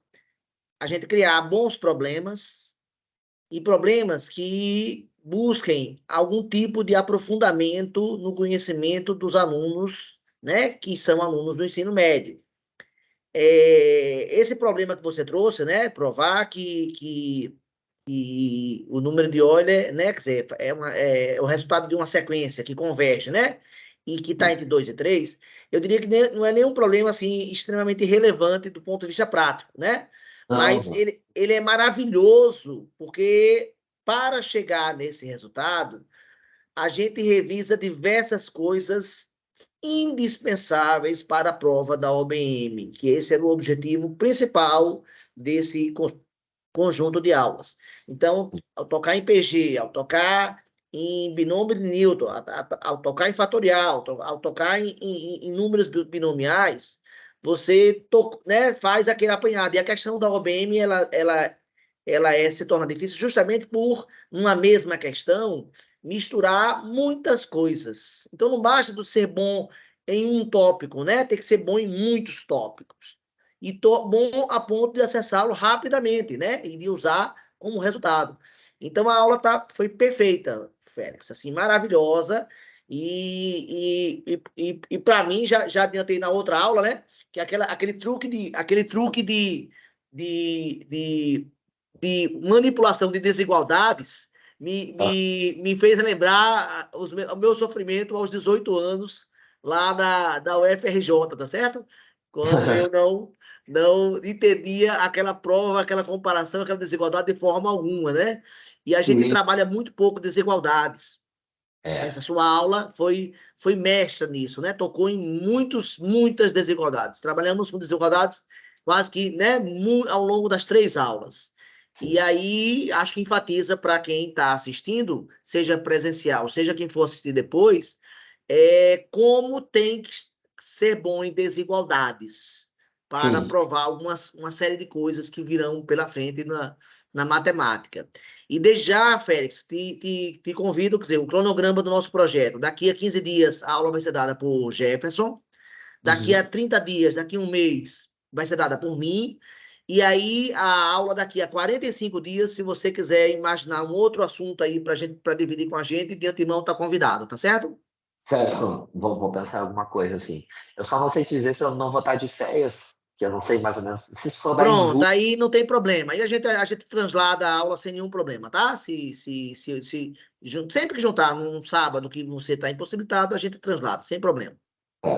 agora que você falou que essa questão das desigualdades, isso é muito importante, assim, porque durante a nossa educação, né, a gente está muito acostumado a trabalhar com as igualdades, né? Isso é igual a isso, é igual a isso, mas muitas vezes a igualdade é um exagero, porque a gente não precisa que seja exatamente igual, né? Sendo menor, sendo maior, às vezes já serve para o que a gente quer. E muitos problemas são nesse sentido. Às vezes a gente quer dizer, eu quero que tenha pelo menos, será que é possível mostrar que tem no máximo tantas soluções? Pô, se eu estou falando de máximo, eu estou falando de mínimo, não quer dizer que tem que ser aquela quantidade, né? Pode ser menor do que aquilo, pode ser maior do que aquilo. Então, o trabalho matemático, de fato, usa muito a questão das desigualdades, porque às vezes a gente não precisa que seja exatamente igual. Sendo menor, já está servindo. Sendo maior, já está servindo. E aqui a gente não vai conseguir determinar quanto é que é o número de Euler, por exemplo, mas a gente sabe que está entre 2 e 13. Isso é uma aproximação bem boa para o número, né? Eu consegui dizer que o número está entre dois números naturais sucessivos, é uma boa aproximação para o número. Mas eu quero calcular exatamente. Bom, daí você faz as iterações lá, que nem a Ana fez, e você vai calculando e descobre. Bom, eu quero 5 casas decimais. Bom, show. Aí coloca lá 1 milhão e você consegue calcular. Mas é isso, eu escolhi esse tema porque, exatamente como você falou, ele revisa um monte de tópicos, assim, né? A gente vai, puxa uma coisa daqui, puxa uma coisa dali. E isso é muito comum quando a gente resolve problemas de matemática mesmo, né? Às vezes a gente está tentando resolver um problema e se depara com uma situação que a gente não está conseguindo resolver. Às vezes, ler outra coisa que não tem nada a ver com aquele problema abre a mente da gente. Porque pensem, a gente estava falando de sequências aqui, né? Então, em algum momento, de fato, poderia aparecer PA e PG. Mas em que momento eu imaginei que poderia aparecer binômio de Newton?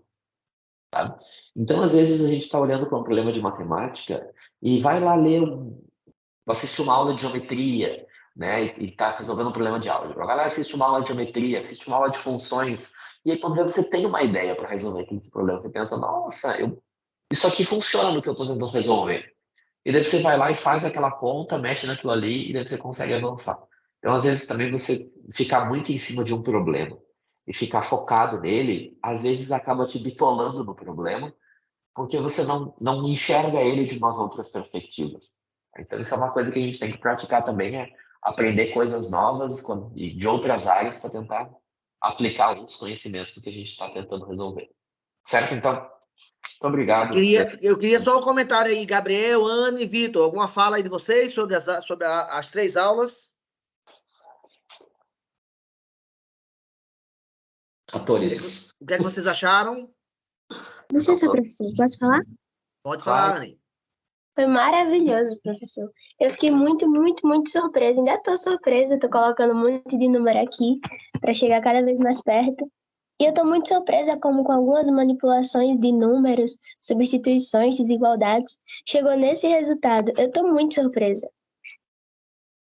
Obrigado. Muito obrigada, viu, pela aula, foi maravilhoso. Todas as 3, maravilhoso.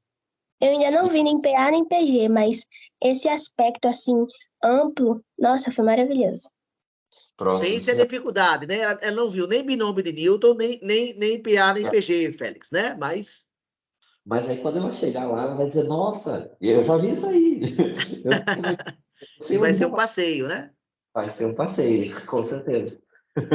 Vai tirar de letra. Vitor Bom, e E eu vou dar mais Gabriel. valor Fala, também. terminando. Desculpa, Ana, foi mal.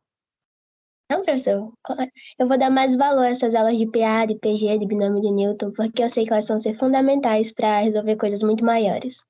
sim. Gabriel, E- Vitor, Júlio.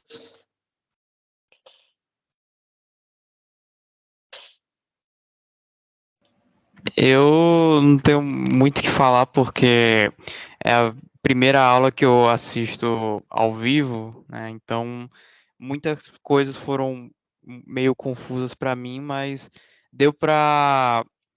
Foi muito interessante esse negócio dessa relação entre limite e as sequências, porque geralmente eu imaginava que isso caía mais em negócio de função, mas em termos de sequência também cai. É interessante ter uma iniciação disso antes de entrar na faculdade, alguma coisa assim. Sim, você vai perceber depois que existe uma proximidade muito grande entre limites e funções, entre limites e sequências, né? Porque quando você está trabalhando, no fundo, quando você pensa no limite de uma função, você está pensando que uma função está se aproximando de um certo valor, né? Mas ela nunca chega lá. E isso é exatamente uma sequência, né? Você tem uma sequência de números, né? Porque as imagens da função são números, né? E as imagens é que vão se aproximando no valor. Então, isso é exatamente uma sequência de números, né? Você tem uma sequência de números, né? Que são as imagens, sendo que você escreve f de x, né? E você tem uma função de r em r, dos reais nos reais, f de x é um número. E quando você diz que o limite da f de x é um valor, você está dizendo que a sua função está se aproximando, as suas imagens estão se aproximando daquele valor, conforme você vai movimentando o x, né? Então é isso que acontece, né? Se você movimenta o x, você está calculando várias imagens, né? A f de 1, a f de 2, a f de 3, a f de 4, a f de 5. Isso é uma sequência de números que está se aproximando de um valor, né? O limite está indo para. Então você está se aproximando de um valor. Então existe uma íntima relação entre o limite de uma função e uma sequência de números convergir para aquele valor. No fundo, é a mesma coisa. Ô, Félix, outro comentário é que o problema da compartimentalização do ensino. A gente ensina no ensino médio funções, a gente ensina PA e PG, e a gente não deixa claro que a sequência pode ser encarada como um caso particular de função, na verdade, né?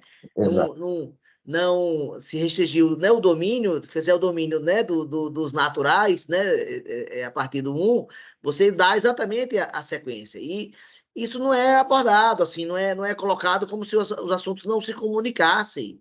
Eles se comunicam totalmente, né? Totalmente. Tem uma ligação muito funda entre os dois. E o que o Vitor falou aí, de achar surpresa, achei legal.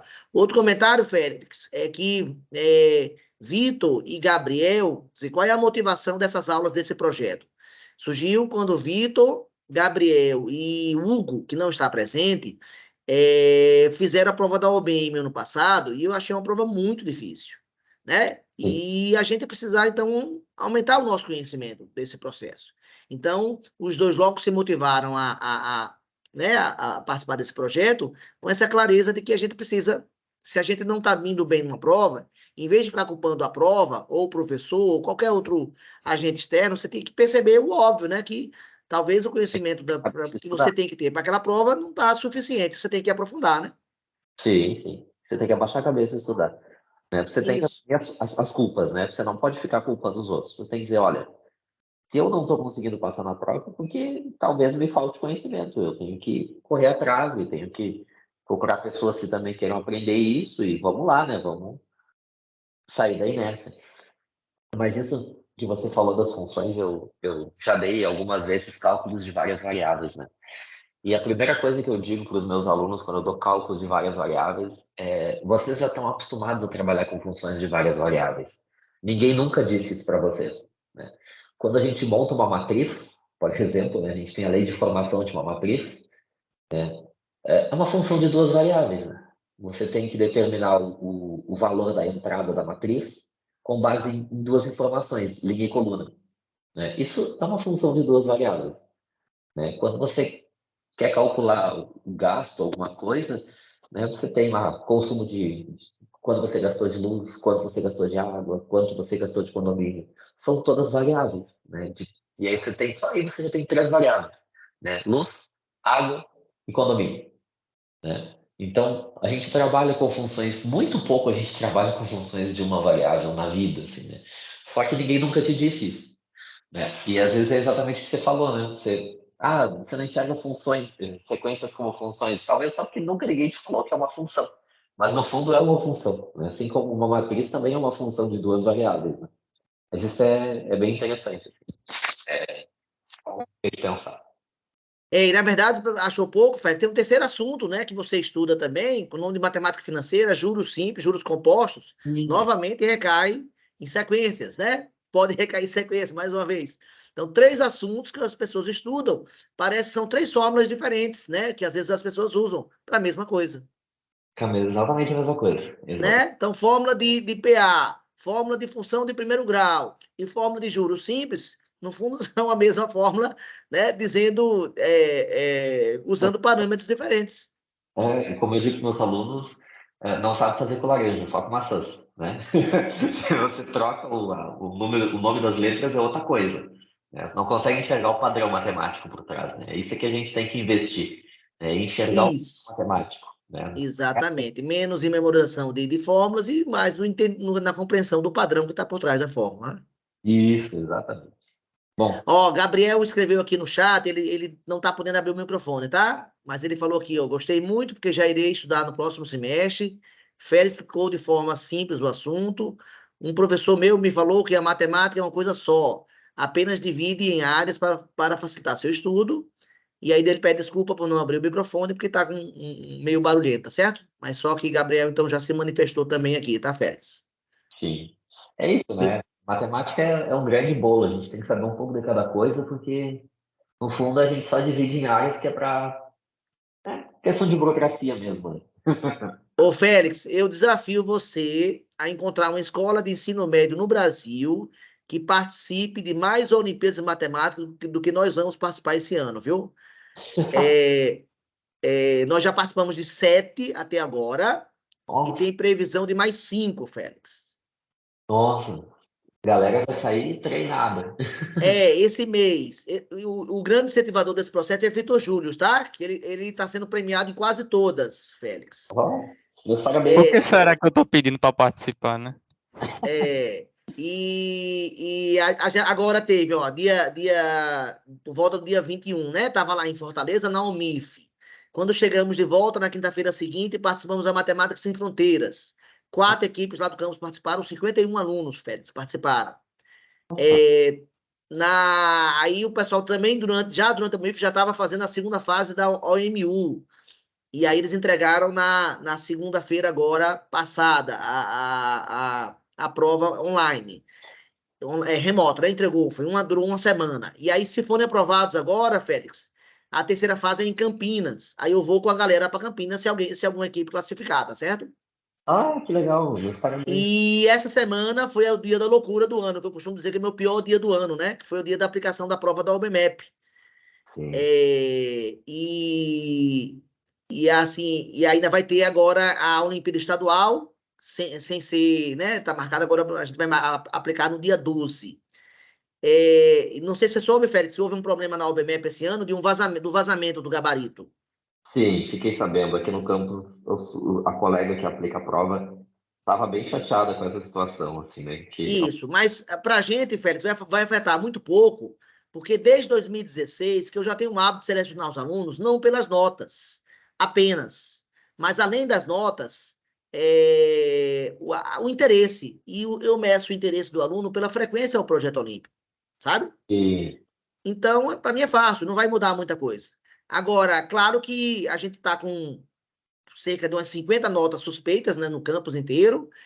Só de uma turma são 16, de uma mesma turma, e nós iniciamos o processo de investigação. E o aluno que não se entregar, que não se autodelatar, a gente vai à busca de provas, entendeu? Nós sim, temos, né, via conversa de WhatsApp, é fácil pescar provas, né? Se a gente claro. tivesse. Então vamos atrás. Essa semana, Félix, 13 alunos já me procuraram se autodelatando, tá certo? Sim, sim. Desse processo. Mas faz parte, né? É a modernidade, né? E a tentação que nós, seres humanos, somos sempre submetidos, né? Sim, aqui no campus a gente também está passando por essa situação, assim. Inclusive a professora que aplica as provas aqui há muitos anos, já que é a Renata. Renata disse que para o próximo ano ela só vai inscrever os alunos que de fato tiverem interesse em fazer. Ela disse que não vai mais ficar inscrevendo o colégio inteiro, porque ela disse que não tem necessidade da escola, da instituição estar passando por esse tipo de vergonha dos alunos colarem numa prova que não, sabe, não. não tem valor nenhum, é só para quem realmente tem interesse em participar desse tipo de competição, sabe? E daí acaba que alguns alunos desmotivam os que estão interessados, né? Aqueles que estudam, que se dedicam, que se empenham para ir bem na prova, né? E daí a Renata disse que ano que vem ela vai conversar com os alunos e vai matricular só os que, de fato, têm interesse em fazer a prova. O resto não vai ser matriculado. É isso? E dá muito menos trabalho, né, para quem vai aplicar, sem dúvida, né? A OBMEP, assim, ela, embora ela use, ela tenha clareza para ela, que a primeira fase é a escola que tem que selecionar, na verdade, sabe? Assim, ela não tá, né, não tá muito preocupada, ela sabe que a escola pode intervir no processo, entendeu? Mas ela meio que lavou um pouco as mãos esse ano sobre esse problema, né? E aí, lógico, para o professor que não está acostumado a ter esse trabalho, né? Porque isso vai dar muito mais trabalho agora, né? Ele realmente reclama, né? Vai ficar. Mossoró, dos campos de IF aqui, Mossoró é o único que eu já conheço que já faz isso, tá? Já há muitos anos. Ela não aplica para a escola inteira, tá? Ela só aplica para quem quer. E todo ano Mossoró tem aluno premiado, mas fazem as provas na faixa de 60 alunos só. Lá. Entendeu? Esse ano a gente aplicou no nosso campus, 380 pessoas fizeram, né? Mas dessas 380, eu chutaria com as 50 aí, né? Fraudaram, tiveram acesso ao gabarito, sabe? E aí fica complicado, né? Quando isso acontece. Mesmo não sendo só você que dá aula, né? Aqui nós somos 9 professores de matemática, né? Todo mundo sabe seus alunos e sabe das dificuldades que cada um tem, né? Daí você tem um aluno que tem muita dificuldade em somar frações e aí o cara acerta 16 questões na prova da manhã. Acabou, né? Você sabe que não tem, assim, você não vai botar esse aluno na segunda fase, porque não tem, aquilo não foi nitidamente fraudulento, né? Então, é isso, assim, agora a gente está se reunindo, vamos fazer uma reunião semana que vem, a Renata vai separar por turmas, né? Daí cada professor vai olhar os alunos das suas turmas e vai dizer, esse aqui pode ter, esse aqui com certeza não tem como tirar essa nota. E aí a gente vai separar os alunos que a gente sabe que tenham condições de tirar mais ou menos aquela nota e esses vão passar para a segunda fase. O resto só vai ser desclassificado e é isso. Que é isso, né? Se os alunos forem honestos, a gente vai usar o processo de seleção que a gente quer, então, porque, né? É o que tem. É o que temos. Félix, muito obrigado. Valeu de montão e aguardo você em outros encontros. Sim, com certeza. Tchau, tchau. Grande abraço, então. Valeu. Valeu. Valeu, galera. Valeu, pessoal.